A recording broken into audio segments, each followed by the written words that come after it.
Good afternoon. Thank you for joining us for Rethinking Commodities Indexes, a one-hour webinar sponsored by Alps Distributors, Inc. My name is Dave Nadig, and I'll be your host for today's webinar. For those of you who don't know me, I am the Director of Research at indexuniverse.com, as well as the Journal of Indexes and the Exchange Traded Funds Report, the longest-running ETF-focused newsletter in the world. Today's webinar covers one of the trickiest topics in indexing, and that's commodities. There are a lot of new products and a lot of new approaches coming to the market right now, so it's topical. And it can be a bit tough to sort out the winners from the lemons. The format for today's webinar is simple. I'll start off by briefly touching on some of the history and background behind modern commodities indexes and modern commodity index investing. I'll also spend a fair amount of time talking about some of the very real problems that the current models have, digging into the structural flaws, some of the incorrect assumptions that are made in these sort of standard indexes. And then we'll go over some of the ways that indexers have tried to circumvent these challenges, to overcome these flaws. And we'll review some promising new approaches that are just starting to come to the market. To help us drive towards these real-world solutions, I'm going to need some help. So after I make a short 20-minute presentation where I sort of outline some of the key issues and problems, I'll bring in my panelists, both of whom have a few slides of their own to spark our conversation. First, I'm lucky enough today to be joined by Professor Geert Roenhorst of Yale University. Professor Roenhorst is the author of several of the key academic studies on commodities investing. And his recent work on commodities indexing is directly relevant to our conversation today. Second, I'll be joined by Sach Chadha, who's the Managing Director at Jefferies Asset Management and Head of Investor Solutions there. Sach has been doing a lot of work recently on the idea of tracking the commodities markets through equity investments. And you can read a recent paper on that topic in the May issue of the Journal of Indexes over at indexuniverse.com. A few housekeeping items before we get started. As a participant in the webinar, you can submit questions to me or to the panelists at any time during the presentation by entering them into the Q&A window on your screen. We'll collate the questions and answer as many as we can during the Q&A period at the end. Second, a replay of this presentation and a copy of the slides will be available at Index Universe within a few days. And for those of you who are viewing this live on May 6th, information on how to apply for continuing education credits it will be contained in a follow-up email. With that, let's get started. So let's just start at the beginning. How did we get here? Why are we even talking about commodities indexing? Well, commodities themselves have been used as hedges for quite some time. The widespread use of indexes as a mean of seeking profit or speculation is a relatively recent phenomenon. It's a very recent phenomenon. It really traces back to a 2005 paper published by Gary Gorton and Geert Roenhorst, who's with us today, called Facts and Fantasies About Commodities Futures, often called the Yale Study.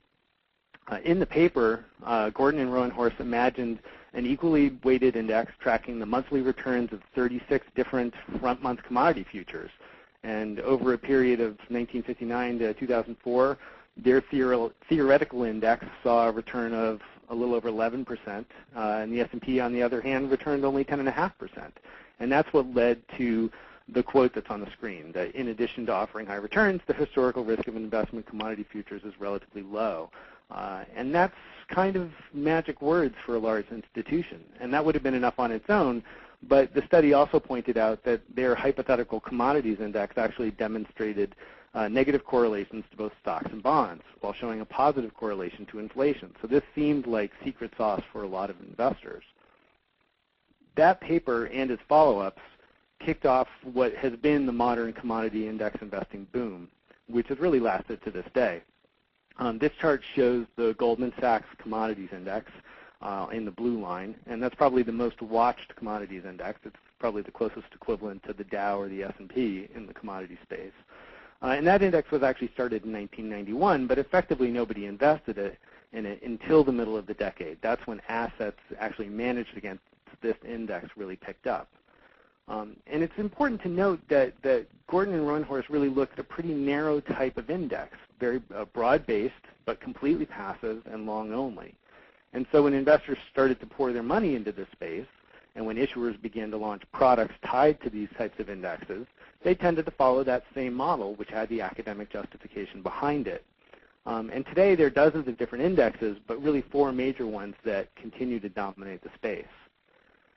Before we dig into those, though, I wanted to put an idea out there that we're going to keep coming back to as we discuss these things.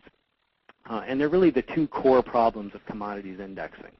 The first one is really one of scope. How do you know how much of a given commodity to put into an index? In other words, what is the market cap of wheat or oil or gold? And the second one is really one of structure. Even if you solve the first question and say, well, I want $10,000 of oil exposure, how do you get it? Are you buying physical oil? Are you buying futures? Are you buying other derivative contracts? And these, to me, seem to be the main 2 issues, the main 2 problems with commodities indexing. And so let's look at how some of the more common indexes really address these problems. Let's start with what I'll call the old school indexes. And the oldest of the old school was really the CRB index, which is now called the Reuters-Jeffries CRB index. And it goes back to 1957, but it's undergone a lot of makeover since inception. It used to be very simple and easy to understand. The CRB used to just divide its assets among 17 different futures contracts equally. In its current form, it's a little more complex. It splits the world into buckets, an energy bucket, an agriculture bucket, precious metals and industrial metals. And it seems sort of even-keeled, but those percentages are a little misleading because crude oil alone makes up 23% of the index. But with that bucketed approach, the CRB is known for giving relatively high weights to some off-the-radar commodities like sugar. But there's one thing to be careful here when we look at this sort of initial index, which is even though it's still widely followed, there actually currently isn't an ETF in the U.S. that's tracking it. There is something called the GCC, the Green Haven Continuous Commodity ETF. That tracks an old version of the CRB that was equally weighted, and we'll talk about that in a little bit. But let's talk about the big boy, which is really the S&P GSCI Commodity Index. And it takes a kind of different approach. It was created in the early 90s. And the GSCI adopts a production-weighted way of solving that what's the market cap of wheat problem. It looks at how much of this stuff is produced, how much economic activity is flowing through the marketplace, and it determines that simply by looking at production on a 5-year trailing period. And it holds, based on those weightings, just front-month futures contracts. And it tracks 24 different commodities, 6 energy, 5 industrial, 8 agricultural, et cetera. So it's very broad. However, if you think about it for more than a minute, if you're going to weight things based on economic contribution, we end up with a classic problem, which is energy dominates all. And indeed, energy currently is making up over 70% of the GSCI. Most of that is in petroleum. So this GSCI's high weighting means that obviously when oil goes up, as it did over the last few years, it rallied quite dramatically. But it kind of puts to lie this issue of being diversified into 24 commodities, because if you take, for instance, the GSCI's 7 smallest components, they add up to less than 5%. Contrast this to, for instance, the Dow JonesUBS index, which you can get out through a couple of different ETFs, DJCI, DJP. This index holds, again, front-month futures contracts, and it holds 19 of them. But it's designed to limit that kind of hyper-concentration in energy or any one sector or any one commodity. Like the CRB, it groups its commodities into energy and precious metals and base metals, agricultural and livestock. And no single commodity can make up less than 2% or more than 15%. And importantly, no group, no one bucket can be more than a third of the index. So that means that energy can never be more than 33% of the index on a rebalance. And crude oil is never going to be more than 15% of the index. That balances out, with the exposure into base metals, which actually gets 26%, which is pretty high for one of these indexes. These divisions do compensate for GSCI's overemphasis on energy, but at the same time, they're kind of arbitrary. They're sort of just a flat rule. And what's more, many of the components have very, very small components. 10 of the 19 components together make up less than 30%. So So you end up with these 3 and 4% allocations, and I think it's reasonable to question how much diversification, how much cross-correlation benefit you're really going to get from that. The last big index in this sort of old school group is the Rogers International Commodity Index, which was developed to measure the price action of raw materials around the world. So it tended to be a truly global, sort of all-encompassing index.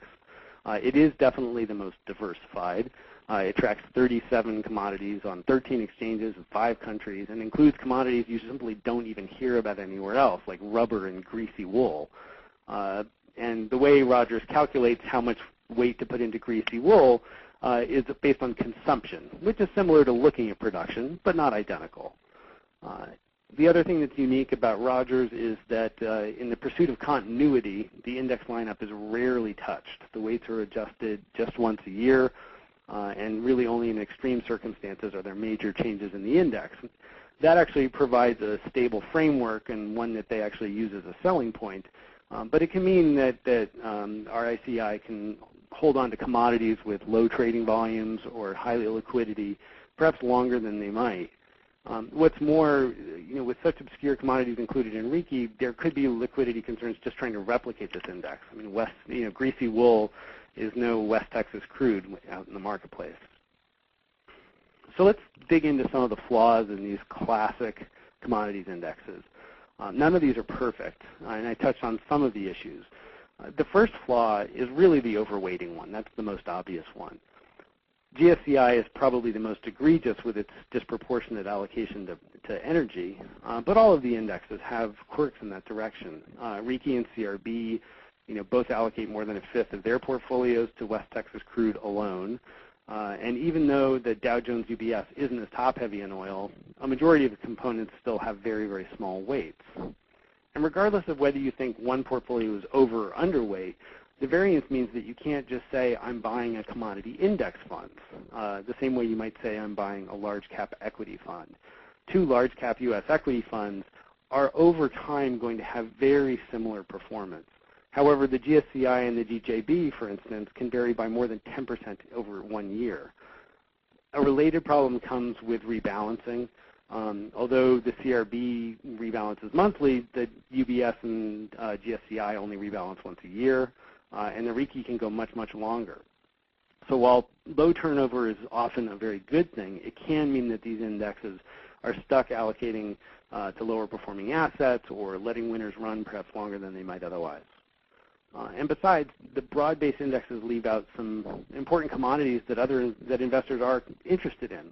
Non-copper base metals, things like lead or zinc, or other forms of crude oil like Brent, or other forms of wheat like red wheat.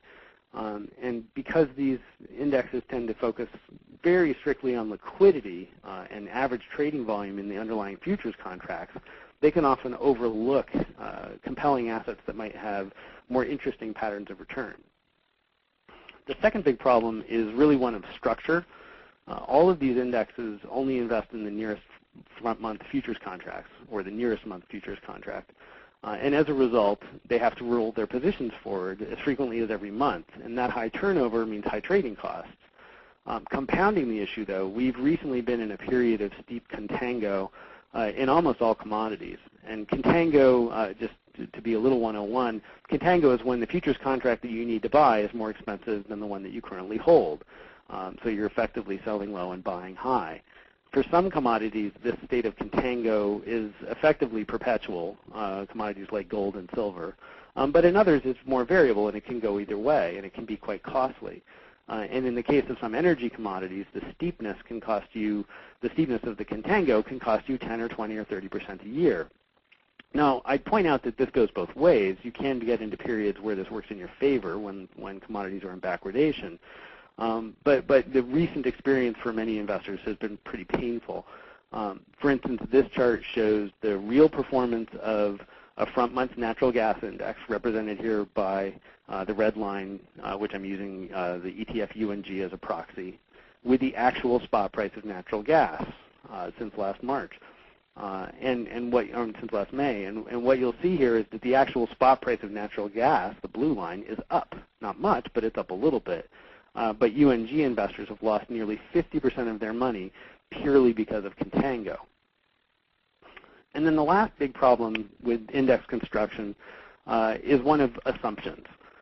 Too often, we talk to advisors and investors who treat commodities as a kind of monolithic asset class with gold and oil and corn and copper all mixed together and expected to exhibit some sort of similar basic pattern of returns. That's just simply not the case.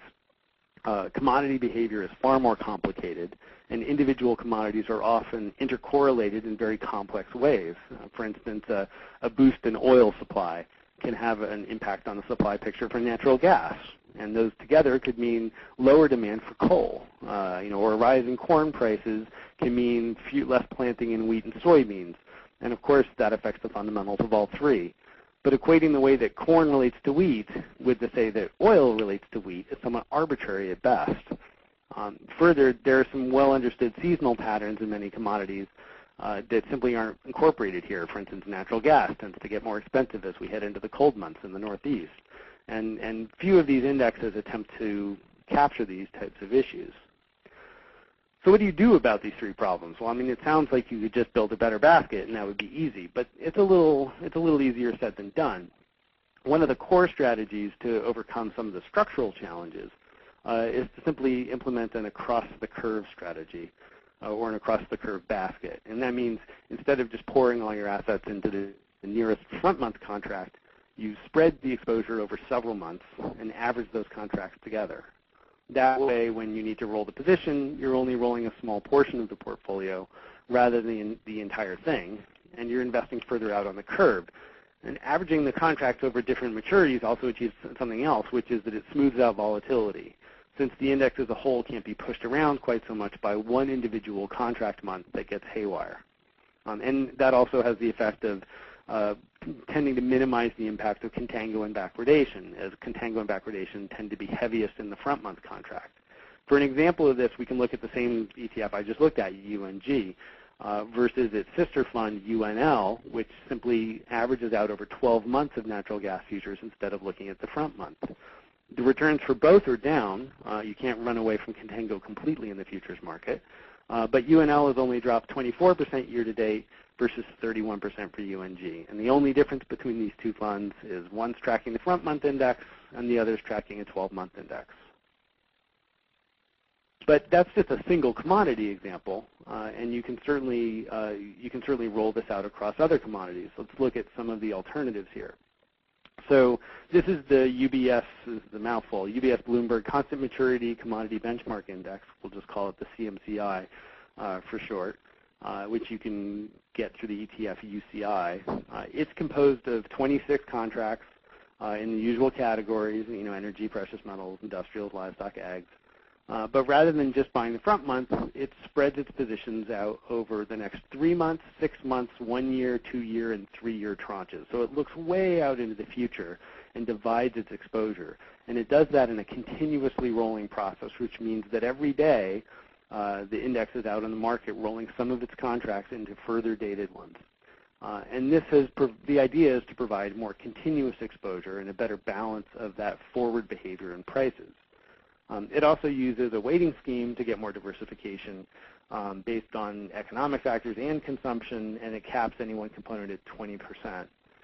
As such, you end up with an index where West Texas crude is only 13% of the index, which is right alongside copper's exposure at 13%.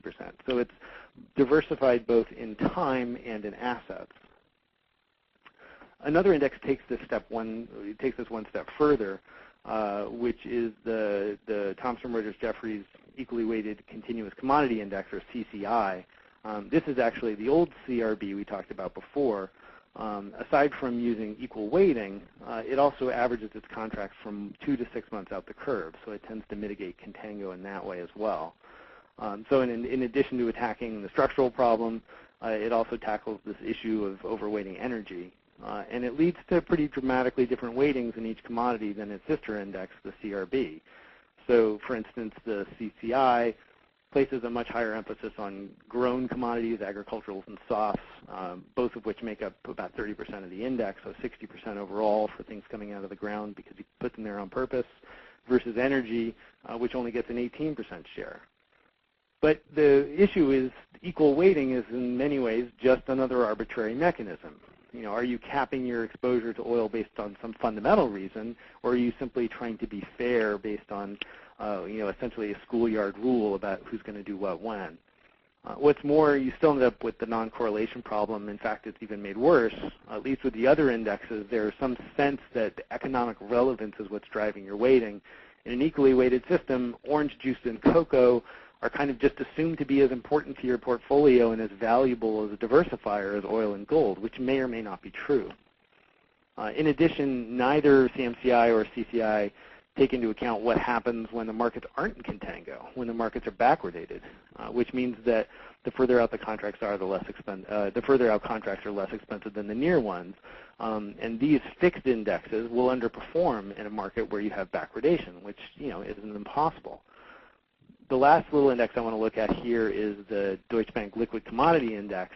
And at least the optimized yield, the optimum yield version of it, tries to actually get the best of both worlds, attempting to mitigate contango, but also profit from periods of backwardation. That's important because while most commodities are currently in contango, it hasn't been the case in the past, and I think it's probably a safe bet that there will be times when backwardation comes roaring back. The DB index tracks 14 contracts, and it follows a little piece of math there, a little rules-based formula. Every time a contract expires, to basically cherry pick some contract out over the next 13 months that has the maximum implied roll yield. And what that means is will cause the least amount of damage if that commodity is in contango, or will generate the most amount of excess return if that commodity is in backwardation. The math's a little complicated, but essentially it's just aiming to do what we said, to minimize contango and profit from backwardation. But of course, this index isn't perfect either. The commodities are held at sort of arbitrarily set fixed weights in proportions that really mimic most of the old school allocations, with energy at 55%, precious metals at 10, industrial metals at 12, and agricultural at 22.5, and completely ignoring livestock. So we have an interesting structural solution, but a weighting solution that really just sort of harkens back to the original problem. There are also some other approaches that have recently emerged that we haven't seen roll into products yet, but that are kind of interesting. The energy giant Platts recently discussed creating a pure spot commodities index, one which would hold actual large physical quantities of things like oil and copper and coal. That's a strategy we've certainly heard a lot about, and certainly in the precious metal space with the rise of ETFs like GLD and the new platinum and palladium ETFs. People understand and appreciate the spot approach. Whether it would work with huge tankers full of oil sitting fallow because people have invested in them, I think is an interesting question. Other folks have advocated essentially abandoning indexing altogether. And to be fair, commodities has been the province of active managers for a long time. So there are some who simply think this will never work. And then there are others who are putting together commodities equities indexes, such as the Gold Miners Index, which has been behind a popular ETF, GDX. That's another approach that has gained a lot of traction with investors, but has issues all its own because now you're investing in stocks. And we'll definitely be hearing more about that from Sach in a few minutes. So each of these has issues, and some of them will probably never get off the drawing board. But before I hand it off to my panelists, I kind of want to reiterate the point that these are decisions that actually matter. Your choice of what investment tool you use for your commodities exposure can have an enormous impact on your performance. This chart below shows the performance since 2000 of the biggest commodity index, the GSCI, which is the red line, and the Deutsche Bank Liquid Commodities Index, the one we just discussed, which attempts to roll into the most favorable months, and that's the blue line on top. And you can see over the last 10 years, the results are pretty dramatically different. They certainly look like they're playing in the same marketplace, but DB is up 165%, and the GSCI is only up 60%. And of course, there's no magic here. There are different approaches. And if I rolled the dates around in here and picked different start and end dates, I'm positive I could come up with all sorts of periods in which the boring old energy-heavy index outperformed the Deutsche one with its fancy math formula. My point isn't that one of these is better or worse. My point is simply that the differences in indexing approach aren't shaving off basis points as we're often talking about in, say, equities or fixed income. They're having massive implications on your actual portfolio performance. So with that, I'd like to open things up to Professor Rowenhorst. Let me unmute him here. 1 second. Geert, are you with us? Good afternoon, Dave. Hi. So I was hoping you could walk us through some of the recent work that you've been doing with the folks over at Summerhaven that's trying to tackle some of these problems. So with that, I'll just hand it off to you. Well, thanks, Dave, for your excellent overview of the history of commodity investing. Next slide, please. Before I get started on the central part of my talk, I'd like to add a piece to your story of where and when commodity indexing really got started. Now, you mentioned the CRB index of 1957, but I'd like to take you all the way back to the 1780s.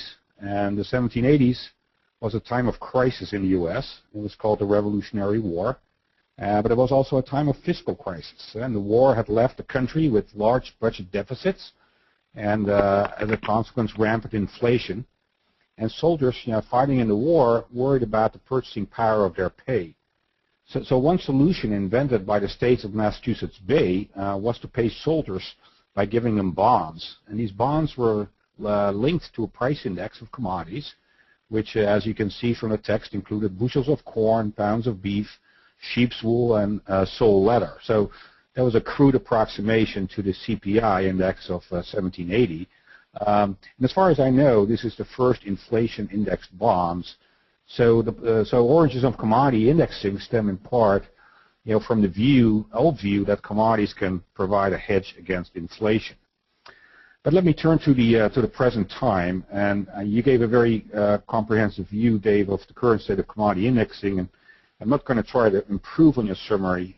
So instead, let me focus on some of my research around the fundamentals of commodities markets and show how this naturally leads to one of the trends that you identified in your introduction, namely the movement towards active management. So in response to the Facts and Fantasies paper that you mentioned earlier, Gary Gorton and I received 2 questions from investors. First was, so what commodities performed best on an historical basis, because I'm interested in outperformance. And the second question is, how should I think about the fundamental driver of expected returns in commodities futures markets? So, for example, earnings and dividends matter for stocks and interest rates and inflation for bond prices, but what drives the return on commodity futures? And it turns out that the answers to these 2 questions are closely related, and the key can be found in inventories.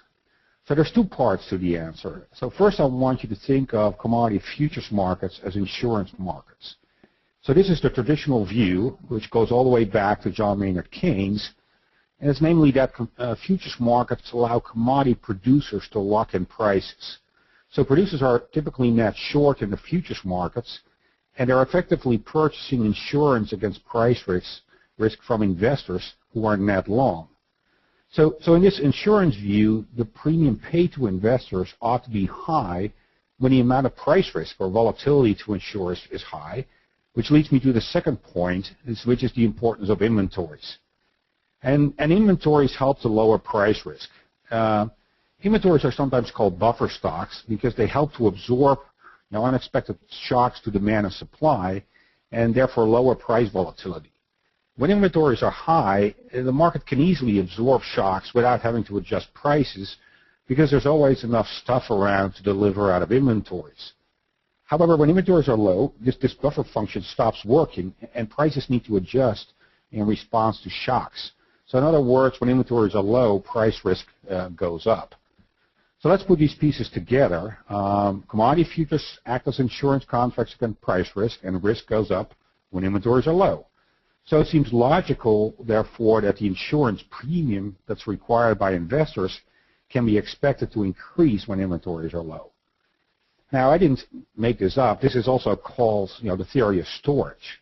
And the theory predicts that expected returns on commodity futures are higher, one, for commodities with structurally low inventories, yeah, for example, those that are expensive to store, so we always economize on their inventories. Or secondly, at times when the inventory of a particular commodity becomes temporarily low, either through bad weather or around the harvest. So let me show you some evidence for this view by turning to the next slide. And this graph is taken from a follow-up research paper that I did with Professors Gary Gorton and Fumio Oyashi, which can be downloaded from ssrn.com. And it shows the return to 3 investment strategies. The blue line in the middle tracks the performance of an equally weighted index that simply rolls the front month contract for a broad basket of commodity futures. So you can think of it as the market. And the other 2 lines are the returns associated with splitting this market each month into 2 halves based on the level of inventories for each of the commodities in a given month. So, for example, the yellow line is the low inventories portfolio, which is rebalanced every month to whatever the low inventory commodities are at that time. And the green line represents the portfolio of high inventory commodities. And as predicted by the theory of storage that I just described, the average return earned by the low inventory has significantly been higher than the return on the high inventory portfolio. So the conclusion of that research was that the fundamentals of inventories, for one, help to predict commodity performance, but also can be used to construct active strategies. Next slide, please. Now, inventory data are notoriously hard to come by for certain commodities, and also they can be very noisy. But there is an indirect way to get at inventories by looking at the shape of the futures curve. And the example I show here is for crude oil. So the plot is of crude oil inventories, the yellow line, against the basis, the red line, of the crude oil futures contract, or that's probably better known as backwardation in the oil markets. It's defined as the difference between the spot price and the futures price of oil. And what this graph shows is there's a strong inverse relationship between the basis and inventories. So low inventories tend to be associated with backwardation, and high inventories tend to be associated with contango. So what's going on here? Well, low inventories signal scarcity, and in those situations there is a tendency to bid up the spot price of a commodity relative to the futures price by those who need the commodity as an input in a productive process. Right? So you need physical oil to run a plant, and you need it now on the spot, and you can't run your plant on oil futures. So this leads to a premium in the spot price relative to the market that is sometimes called the convenience yield. So the takeaway from this slide is that one way to play the inventory fundamental is by focusing on commodities with more backwardation. Next slide, please. So this is my final slide, which provides an illustration of this idea. And what I plot here is the cumulative performance of a broad and equally weighted basket of commodity futures, the blue line, and compares it to the Summerhaven Dynamic Commodity Index, which is the red line. And just as in the previous example of 2 slides ago, what the SDCI does, it tracks a portfolio that each month picks only half of the commodities from the broader market. And it does so by looking at price-based signals of inventories, in particular low inventories. Now, for full disclosure, Summerhaven is an investment company that I'm involved with as a partner, and we constructed this index as a public benchmark that investors can use for evaluating active commodities managers, and it is calculated in real time on Bloomberg. So to briefly sum up my talk, Dave, there's an increasing interest by investors in actively managed commodities, and I showed you one approach towards creating active strategies that is based on the economic fundamentals of inventories. Thanks. Thanks so much. At this point, let me bring in Sach, and we can get sort of a different perspective here on tackling some of these problems, and then I'm eager to get into questions. So, Sach, you there? Yes, I am. Great, Sach. So why don't you just jump right in? Thank you very much, Dave. what I wanted to spend a little bit of time on is really looking at the history of spot price of commodities versus futures prices or indices that are constituted with futures. And both Dave and Greer did a fantastic job, and I think the story that I'm going to tell is really not all that different than the two other points of view from earlier in the phone call, right, or the conference, which is investors clearly, there's clearly a continuous persistent demand for commodities, but the way that investors generally access that is through these investments in ETFs or other vehicles that track commodity indices. So in the first slide, what I did was take a look at kind of a random sampling of commodities that are out there.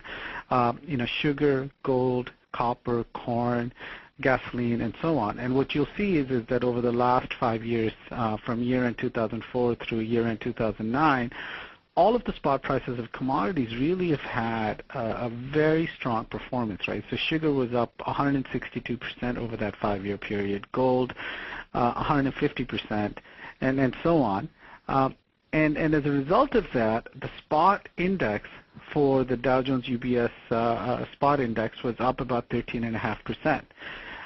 Remarkable performance, clearly indicative of a bull market, and this is inclusive, obviously, of the period of 2008 and early part of 2009 when we went through a fairly catastrophic recessionary period.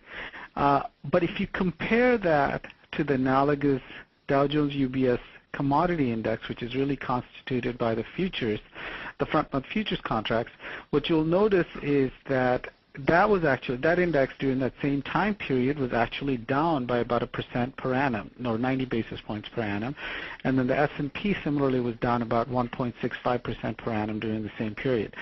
So even in an environment where investors ought to have done well or expected to have done well through investments in commodities, they've actually failed to keep pace with the spot price of commodities. And this, of course, is Dave, may I ask you to go to the next slide, please? Sure.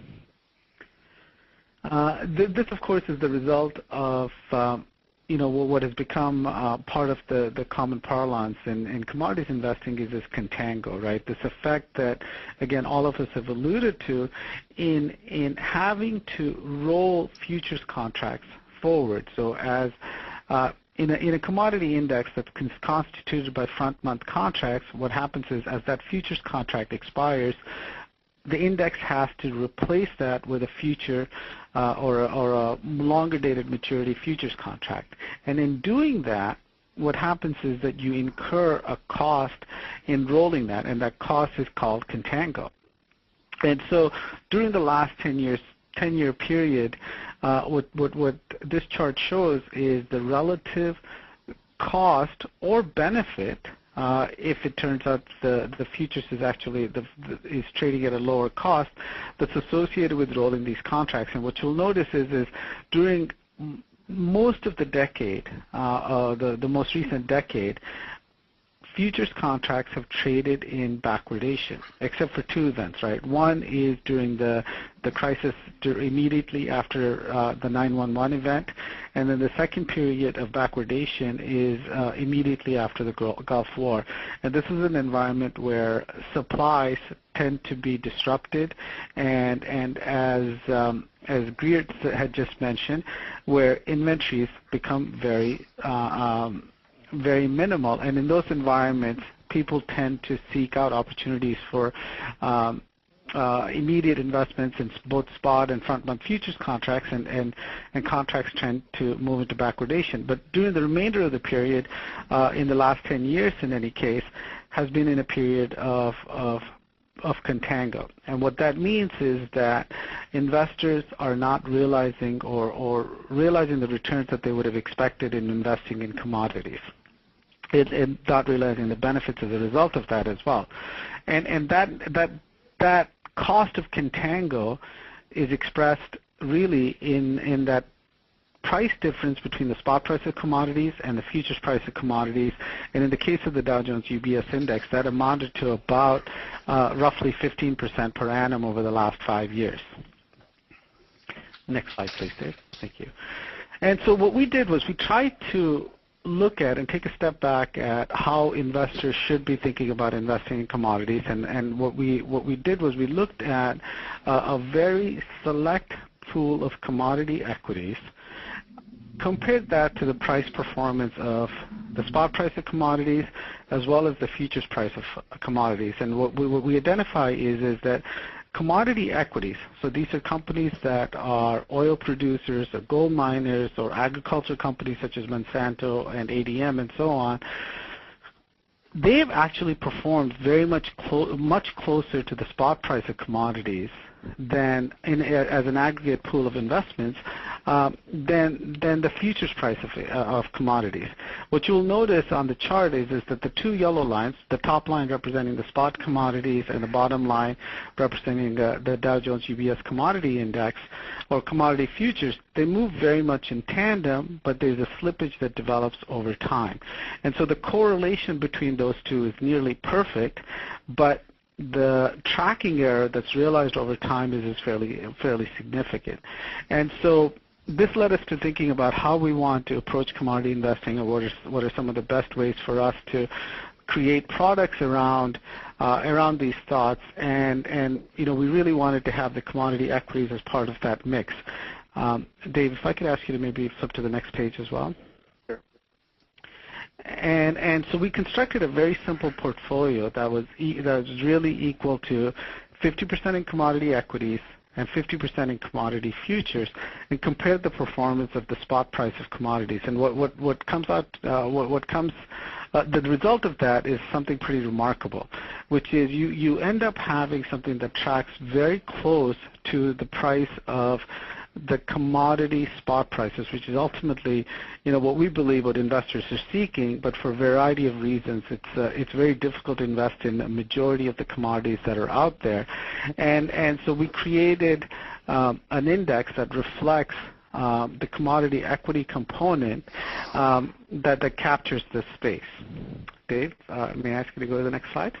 Okay, and what we really focused in on is, first, we took a global portfolio of stocks of roughly 2,000 companies in the universe, selected those companies that have a very pure play in the commodity sector. And what I mean by pure play is at least 50% of the revenues are derived from the production, distribution, and manufacturing of commodities, and included basically all of the four sectors that we're looking at in most of the major commodity indices, right? So that includes energy, agriculture, precious metals, and industrial metals, and that index really is the key to designing what we believe is a way to access the commodity markets. And one of the nice things about investing in commodity equities is that they're simple to understand. They generally pay dividend yields as opposed to having this contango or backwardation effects. And for those investors that are seeking ETFs around these products, you end up in a scenario where the taxes are very simplified as opposed to having K-1s or other complexities that are associated with ETFs that tend to be in the commodity future space. Dave, may I ask you to flip this slide? And I covered most of these things, but in a little bit more detail. We're looking at, in the index, the CRB-EQ index is comprised of companies that have a minimum market cap of about $1 billion. They're listed, again, on a major securities exchange and have daily trading volume of $1 million in average daily trading volume. Dave, next slide, please. Okay, and because this is a global portfolio, the U.S. represents about 35.5% of the portfolio, but really there's an implicit hedge against the U.S. dollar weakness. Roughly half of the portfolio is in U.S. dollars. The remaining half is spread across various currencies, including the Canadian dollar, the pound, euro, and so on. So there's an implicit hedge that investors will have in accessing this market via a commodity equity-based ETF. And I think I'm to the last slide in the next one, right? I think this is it. This is it? Okay. That pretty much concludes my discussion on this. And I think our fundamental view as a summary is that, investors are trying to invest in commodities, and I think we believe that the goal ought to be is accessing the spot price of commodities. For a variety of reasons, investing in spot commodities is either impractical for most individual investors, or it's just not possible, right? So investors aren't able to invest in, barrels of oil or natural gas and so on. But to a small extent, investors do have the ability to invest in physical commodities, and typically this is in precious metals such as gold and silver, where there's certainly investment products that are available to them via various ETFs that are currently available. But for a vast majority of investors, what we're recommending is if you have an allocation to the commodities, probably one of the best approaches to do that is so let's say it's a 5% allocation to commodities, to use both commodity futures ETFs as well as commodity equity ETFs is kind of the punchline to our presentation. Great, super. Well, at this point, I was going to lead off with some of my own questions, but we've got a flood of great ones from the audience. I will remind participants that you can submit questions at any time. We'll get through as many as we can in the next 15 minutes or so, and we'll just keep taking questions until we run out of time. I'm going to talk. Can I make a brief comment about the issue of using spot prices as benchmarks? Jump right in. Let's go. It's actually when you. I kind of sort of take issue a little bit with the statement that that spot prices are the holy grail. When you actually look at data since 1959, the futures has way outperformed the spot. And so I think that maybe in recent years the spot has done well, but I'm not quite sure that that is really something that is the holy grail of commodity investing. And second, I think that oftentimes the spot price is mistakenly used as a benchmark for performance of commodities markets. Right? It's important to realize that the spot return is not a return on a feasible investment strategy for investors, because normally when you hold the spot, you have to store the commodity. So the spot has to be measured, net of transactions cost of storage. But if you do that, you're actually back to the futures. So actually the futures return you can show is actually always at least as good as the spot return adjusted for storage. And I'm not quite sure why many people are so hung up on what they call the negative roll yield. By the way, the equity markets are very often in contango also, but that has never stopped anybody from investing in equities. So I'm not quite sure why it is so important for commodities. Well, let me toss this question into the mix from the audience, because I think it relates directly to it. We've had a couple people note that the flood of assets into commodities has all been chasing negative correlations, and this may get to the why are investors fixated on spot. The question is, as we've seen that money come in, we've also seen the correlations between other investments, equities, bonds, and most commodities indexes. That correlation's gone up. So I guess there's one question here is, maybe what's happening is people are looking for the most diversifying asset, and oftentimes that does look like the spot return price. And do you both, and I'll toss this to both of you, but Sasha, let me start with you. Do you think that the commodities markets have fundamentally changed over the last 5 years with this flood of assets? Right. I think those are a great set of questions. And I wanted to just maybe comment on a couple of things that Professor Geert has just mentioned. Right. First is I agree with Professor Rowenhorst that spot is not investable. It is completely vaporware, or however you want to describe it. It's not something that is accessible to most investors, or is only accessible to those investors that are highly proficient in taking physical delivery and so on, right? But I do take a little bit of an exception to this outperformance of futures relative to spot, especially as data compares to 1959 or something like that.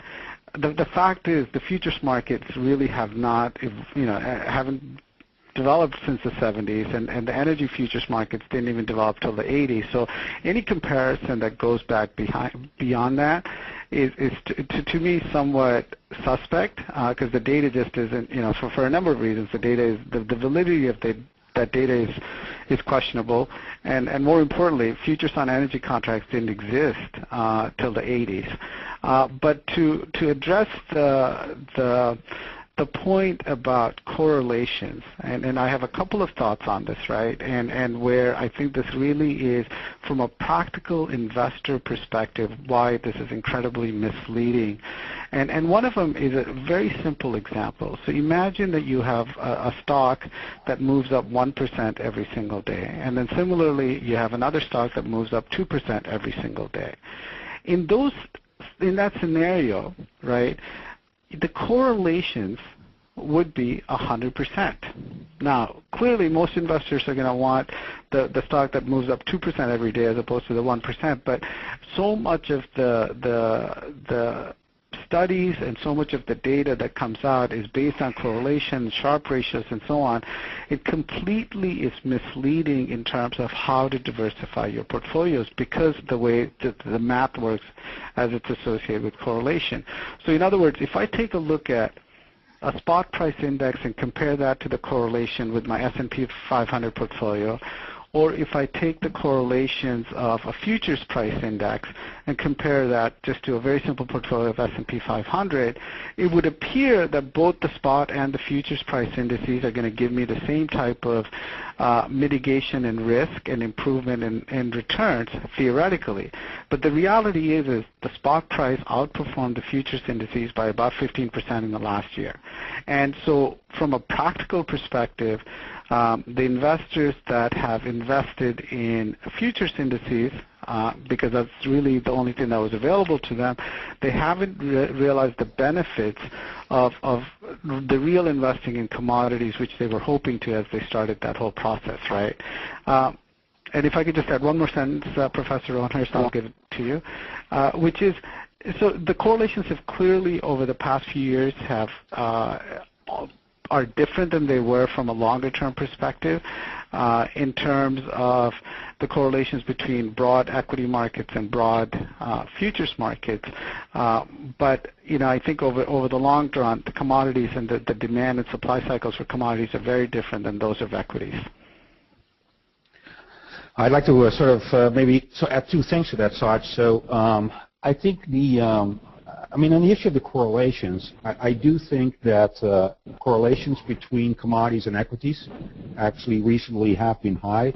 I mean, Dave, I recall a presentation that I did at the ETF conference in Amsterdam showing that the correlation between commodity futures and equities actually fluctuates quite a bit over time. Right. And it's probably on the high side of the historical band.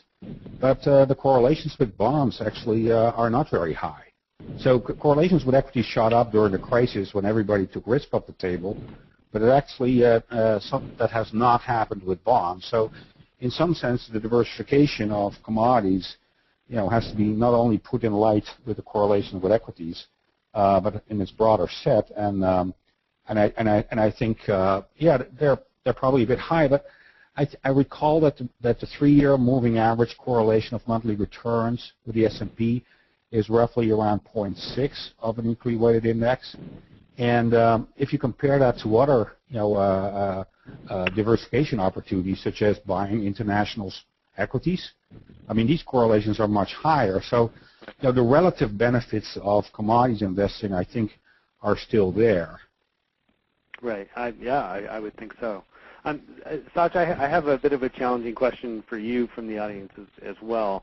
The listener asks, aren't equities really just a levered play on the commodities that they're producing? What % of commodities hedge their exposure to the underlying commodities? And as we've seen with, say, what's happened with gold miners, for instance, the nature of being a gold miner has changed dramatically in the last 10 years as you've seen almost all the gold producers completely get out of the hedging business.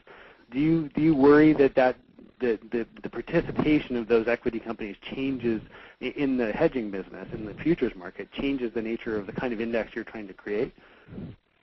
I think that is a complicated question, and I'm not sure if I'll be able to address all parts of it on this phone call. But what our studies have shown is that generally most companies, in fact, don't hedge, which I think is what the question is focusing in on. And that applies not only to gold miners, but generally to other companies that we've looked at. Unfortunately, the data related to hedging is somewhat, it's not prospective. It's usually on a historical basis. But when we do take a look at it, a vast majority of the companies that are indexed are not hedging. So there is kind of a levered play that's associated with investing in commodity equities, but I want to be very clear. It's not the same type of leverage that we're talking about when we talk about investing in futures products. What I think the questioner is saying is that the earnings of these companies tend to be levered relative to the commodities that they're investing in, right? So that's very different than levering up from a financial leverage. So that is true. And then one of the points that we've taken a look at is actually looked at the earnings, and this is in the article that you had mentioned, looked at the earnings volatility for companies in a basket of energy companies, for example, and how that relates to the price of oil. And what we would notice is that there's a very high correlation in performance between the energy prices as well as the earnings of those companies. And clearly that chart that's in the Index Universe magazine, or the Journal of Indexes magazine, would be indicative of that, and I would encourage people to take a look at that. The other thing that's worth noting is, and this is particularly true with the energy companies, is that the basket of the largest 8 companies owns or controls about 70% of the non-governmental reserves, or about 100 billion barrels of oil. And increases in the price of oil clearly increase their revenues, and that gets passed down through levered exposure into their earnings, and that really is why we believe that as these companies, as the oil prices go up, these companies' revenues will go up and their earnings will grow up. And I think the leverage that the questioner is asking about is that leverage in terms of how revenues trickle down into the earnings, which I agree with. We have time for probably one more question before we wrap up. And Gear, I'd really love your thoughts on this one. So you presented, and I'm summarizing a couple questions we have from the audience. You presented some pretty compelling research about sort of how to, in a sense, maximize the positive impact of the backwardation bandwagon and so on, and avoid the worst of what happens when you invest in contango. And clearly you've been developing indexes around this. What's your opinion about playing both sides of that equation, going short the other half of the commodity basket? Or have you done any work looking at how to sort of manage that pattern of returns other than by simply going long? And I think you're absolutely right. I mean, that's a very natural thing to if you know that the contango commodities underperform. It is very easy to construct potentially a long-short strategy to basically hedge your long investments with a short investment and kind of reduce some of the overall risk in your position that way. But I want to reemphasize that the reason that I think backwardated commodities outperform contango commodities is not because they somehow avoid a negative roll yield, right? It's because they're more risky. And investors here are trying to receive a compensation for the extra risk that's associated with obtaining price insurance on those commodities. On the issue of the correlation between commodity futures or the stocks of commodity producers, I would just add that it's not necessarily an either-or question. I mean, first of all, I think that when you look at it from a historical basis, you often see that the equities of commodity producers are actually often more correlated with the stock market than they are with commodity prices. So that sort of suggests that there is actually can be a big discrepancy between the futures and the equities, which is being masked by the big run-up of equities and commodities and the subsequent crash during the financial crisis in the graph that Sat showed. Because right? When you just buy commodity futures, you just buy insurance contracts on short-term price risk. Whereas if you buy equities, right, you buy the present value of all the future earnings, but you also buy management, right? And there are actually some pretty striking examples where where the equities of commodity producers have enormous amounts of volatility on days that nothing happens to commodities prices, and that is often has to do with news about the way the companies are managed. So I'm not saying one is better than the other. They probably both can play a role in the investment portfolio of an investor. Right. Well, unfortunately, we're now running overtime. I could probably do this for another hour, and I'm sure our audience would enjoy it as well.